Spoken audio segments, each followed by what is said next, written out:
Tumbuh-tumbuhan bukan menjadi penyebab kepada kejadian puaka dan mengusik, tetapi kerana sikap manusia yang mempercayai perkara-perkara karut dan tahyul dengan mengadakan jamuan, pemujaan serta persembahan tertentu akan diambil kesempatan oleh jin dan syaitan untuk masuk campur, menyebabkan kejadian berkenaan ditakuti.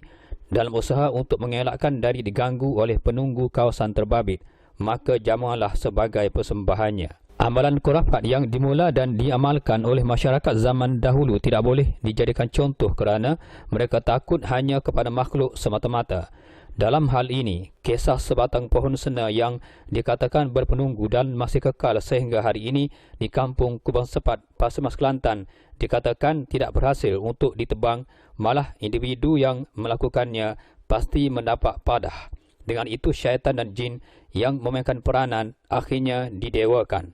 Menurut salah seorang penduduk asal kampung tersebut, Cik Hamidah Cik Awang atau lebih dikenali sebagai Kak Dah berkata, pada masa dulu kampung berkenaan masih sebuah hutan belukar dan ketika remajanya hanya sekadar 4 buah rumah sahaja yang didirikan di kampung itu. Walaupun masih dipenuhi hutan belukar, kebanyakannya adalah pokok-pokok kecil dan renek sahaja kecuali sebatang pohon sena yang tumbuh subur dan membesar agak cepat berhampiran sawah padi itu. Katanya lagi ketika hayat bapanya menyatakan pohon sena itu hidup subur bukanlah sebagai tumbuh-tumbuhan liar, sebaliknya telah ditanam oleh orang-orang tua yang pernah menghuni di kawasan itu pada masa dulu dan pohon sena itu pula ditanam secara terbalik iaitu akarnya terletak di bahagian atas tanah. Sementara pohon sena itu masih kekal sehingga hari ini dan membesar dengan cepat kerana masyarakat pada masa dulu menjadikannya tempat aktiviti khurafat seperti melakukan pemujaan, jamuan pulut kuning dan pesta permainan iaitu perlawanan di antara haiwan tertentu dengan haiwan yang lain. Setiap kali diadakan pesta dan sebagainya, sebatang pohon sena itulah menjadi tumpuan masyarakat sekitar pada masa itu. Manakala di bawah pohon sena itu pula didapati sarang anai-anai yang semakin membesar dan di sarang itulah masyarakat pada masa itu memasang panji-panji lagak zaman raja-raja dahulu. Pemasangan panji-panji berwarna merah dan hijau itu juga untuk memberitahu ada orang yang tersesat dan orang-orang yang sakit juga akan memacakkan panji-panji berkenaan. Kononnya seseorang yang ingin melalui kawasan dan bawah pohon sena itu perlu meminta izin terlebih dahulu dan jika tidak berbuat demikian, kononnya akan mendapat demam. Malahan kalau sebelum ini jamuan sering diletakkan di situ dan jika gagal untuk berbuat demikian, kononnya keturunan masyarakat di situ akan sering diganggu yang akan menyebabkan kanak-kanak sering menangis setiap malam.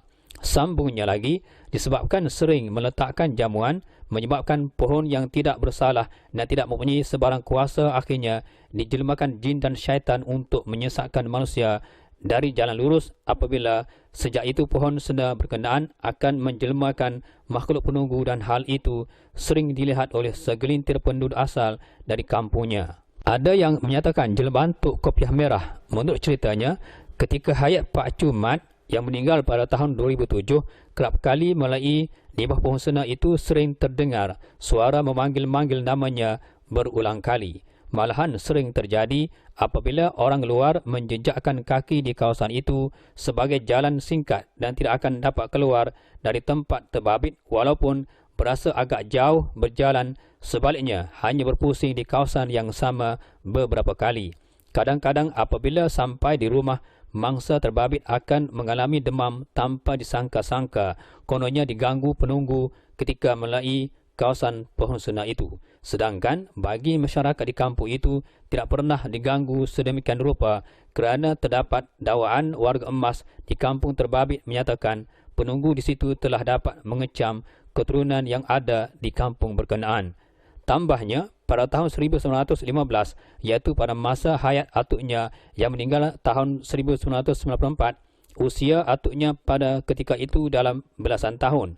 Semasa atuknya pulang dari belajar mukaddam, dia sebelah malam pernah melihat jelmaan lembaga sedang berayun di dahan dan ranting pohon sena itu sewaktu sedang melalui kawasan pokok berkenaan. Namun, di zaman keadaan pula, lembaga yang sedang memerhatikan sesiapa yang datang dan melalui kawasan itu tidak pernah menjelmakan dalam rupa lembaga, sebaliknya sekadar menegurnya sahaja.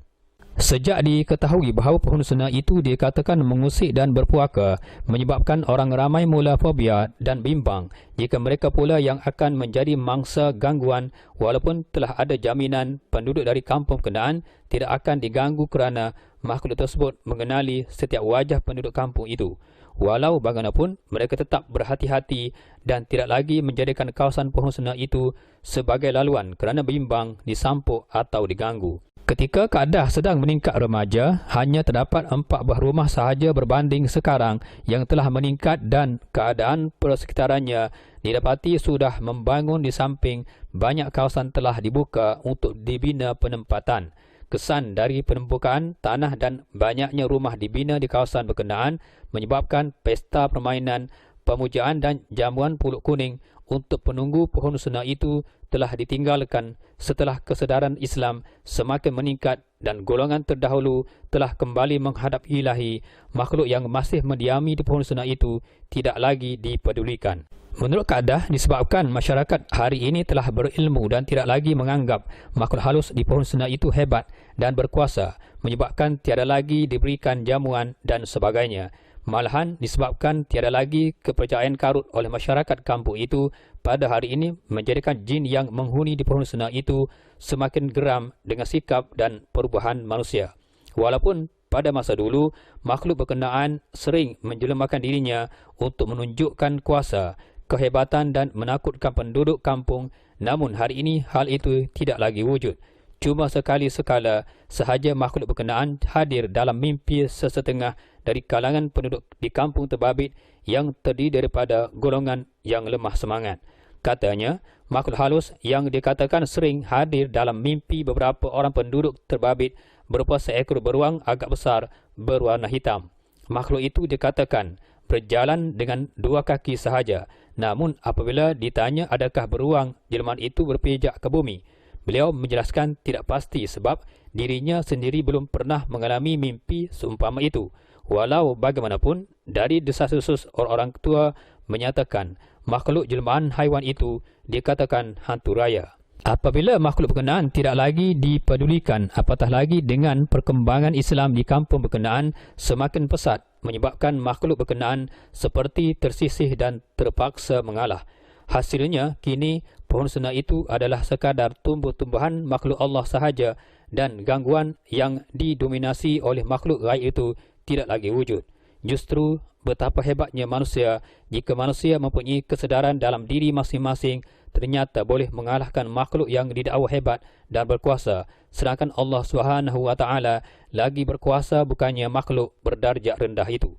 Takutlah hanya kepada Allah SWT semata-mata, bukannya takut kepada sesama makhluk, apatah lagi terhadap makhluk halus yang juga diciptakan oleh Allah SWT.